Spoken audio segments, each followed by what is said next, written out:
चिड़िया जंगल में छोटे पक्षियों को गैस वाले गुब्बारे बेचा करती थी। आज उसकी बेटी गुड़िया भी मम्मा चिड़िया के साथ आई थी। गुब्बारे गुब्बारे उड़ने वाले गुब्बारे ले।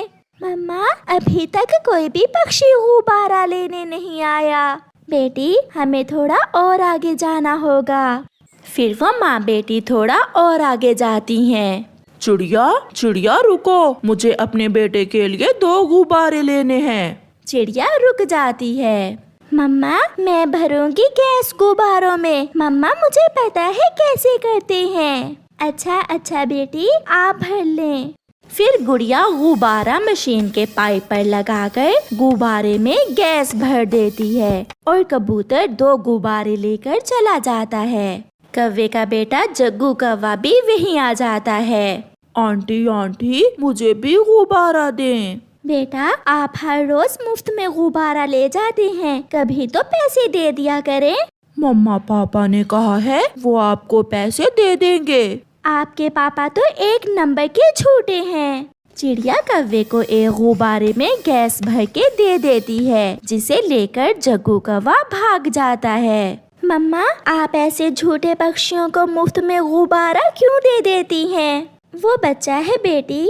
फिर सारा दिन काम करने के बाद चिड़िया और उसकी बेटी अपने घर चली जाती हैं। कालू वो चिड़िया गुब्बारे बेच कर बहुत अमीर हो गई है। उसने अपना घर भी पक्का बना लिया है। क्या तुम गुब्बारे बेचने का काम नहीं कर सकते?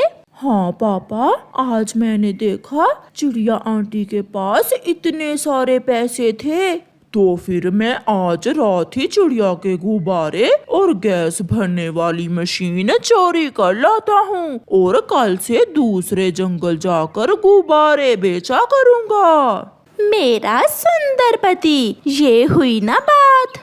रात भी हो जाती है। मम्मा चिड़िया और उसकी बेटी रात को अपनी गुब्बारों में गैस भरने वाली मशीन घर के अंदर रखकर सो जाती हैं। कालू कौवा भी खिड़की में आकर बैठ जाता है। वो आहिस्ता से चिड़िया के घर में घुस जाता है और दरवाजे की कुंडी अंदर से खोल लेता है।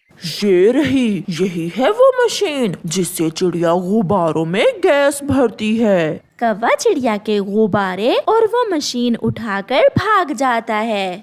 जब सुबह होती है तो मम्मा चिड़िया अपनी गैस भरने वाली मशीन घर में ना देखकर रोने लग जाती है। कोई चोर मेरी मशीन चुरा कर ले गया, अब मैं क्या करूँगी?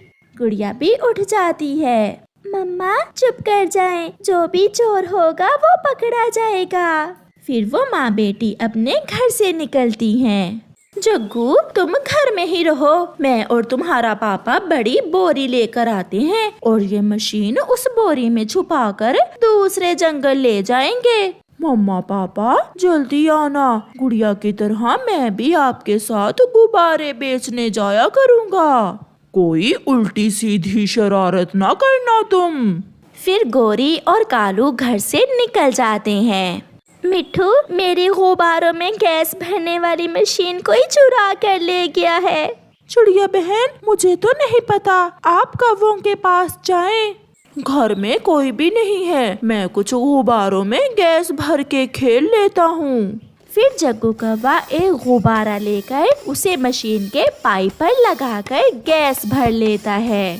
याहू मैंने कर लिया, ये बहुत मजे का है। मैं और गुब्बारों में गैस भरता हूँ। फिर जग्गू रुकता ही नहीं, वो गुब्बारों में गैस भर भर कर घर में छोड़ता जाता। वो तो पूरे 100 गुब्बारों में गैस भर लेता है। ज्यादा गैस वाले गुब्बारे आहिस्ता आहिस्ता ऊपर उठते हैं और कौवों का घर भी हवा में उड़ने लगता है। घबराकर जग्गू कौवा घर से बाहर उड़ जाता है। सब पक्षी देख रहे थे। कौवा और कौवी भी वहाँ आ जाते हैं। ये घर तो हमारा है, मगर ये हवाओं में कैसे उड़ रहा है? घबराया हुआ जग्गू कौवा वहाँ आता है। पापा सॉरी, मैंने 100 गुब्बारों में गैस भर के घर में छोड़ दिए थे और गुब्बारे घर लेकर ही उड़ गए। तो चोर पकड़े गए, मगर इन्हें सजा भी मिल गई है। कालू, आप जाकर गुब्बारों को फोड़ो ताकि तुम्हारा घर नीचे गिरे। कौवा और कौवी तो रोए जा रहे थे। कालू, हमारा घर टूट जाएगा, बहुत बड़ी सजा मिली है हमें चोरी करने की। फिर कौवा अपने घर के पीछे पीछे भागता है। दूर किसी जंगल में सभी पक्षी बहुत मेहनती थे। वो सब अपने अपने काम समय पर करते। बारिशों का मौसम शुरू होने वाला था, इसलिए कबूतर और कबूतरी ने भी अपना घर ठीक से मरम्मत कर लिया था। तोता और तोती तो बहुत खुश थे, क्योंकि उन्होंने तो अपना नया और पक्का घर अभी अभी बनाया था। चिड़िया और उसकी बेटी ने भी अपने घर की छत की मरम्मत कर ली थी, मगर वो दो कौवे बहुत आलसी थे, जो हर समय सोए रहते थे। उन्होंने अभी तक कोई भी काम नहीं किया था। कालू, मैं जा रही हूँ। मैं बारिशों के दिन अपनी माँ के पास गुजारूंगी। मुझसे तो घर की मरम्मत का काम नहीं होता। जाओ जाओ, अगर जाना है तो जाओ, मेरी नींद तो खराब ना करो। गोरी चली जाती है और कालू जी फिर से सो जाते हैं। ऐसे ही 2 दिन गुजर जाते हैं और फिर एक शाम आसमान पर गहरे बादल छा जाते हैं और तेज बारिश शुरू हो जाती है। कबूतर अपने घर में बैठा बारिश के मजे ले रहा था और उसकी पत्नी मीठी नींद सोई हुई थी। चिड़िया ने भी अपनी बेटी को सुला दिया था, मगर कालू कौवे का घर तो थोड़ी देर बाद ही टपकने लगा था। सारे घर की छत में से पानी अंदर आ रहा था। क्या करूं? ठंड भी लग रही है और ऊपर से ये पानी मुझे सारी रात सोने नहीं देगा। देखता हूँ, चिड़िया के पास जाता हूँ और आज की रात वहीं गुजारता हूँ। ये सोचकर आलसी कौवा चिड़िया के घर की तरफ जाता है। चिड़िया चिड़िया, दरवाजा खोलो। ऐसा कहते हुए कौवा चिड़िया के घर के दरवाजे पर दस्तक देता है। लो, आ गया वही काला कौवा, मुझे और मेरी बेटी को तंग करने। चल भाग यहाँ से, आलसी कहीं के। मेरी बेटी सोई हुई है और मेरे घर में इतनी जगह नहीं है। कौवा समझ गया था कि अब चिड़िया उसकी बातों में आने वाली नहीं, इसलिए कौवा वहाँ से उड़ जाता है और पहाड़ों पर जाकर एक पेड़ के नीचे बैठ जाता है। वो सारी रात वहाँ बैठकर गुजारता है। सुबह हो जाती है, मगर बारिश पहले से भी तेज थी। कौवे का ध्यान जब अपने पंखों पर जाता है तो उसके पंख पूरी तरह लाल हो चुके थे।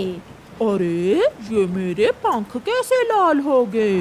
हाँ, दादी बताया करती थी कि मेहंदी के पेड़ पर जब पानी गिरे तो उसी से लाल रंग बनता है। शायद ये मेहंदी का पेड़ ही है। मैं जाकर चिड़िया को पागल बनाता हूँ। हो सकता है इस बार चिड़िया मेरी बातों में आ जाए।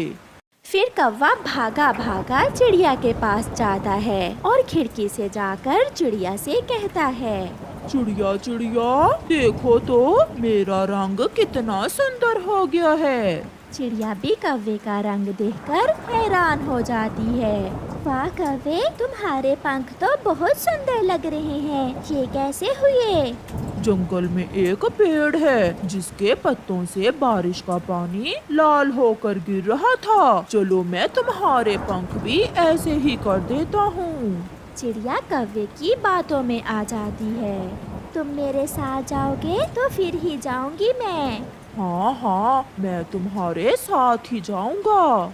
फिर चिड़िया कौवे के साथ उस पेड़ की तरफ चली जाती है। वहाँ पहुँच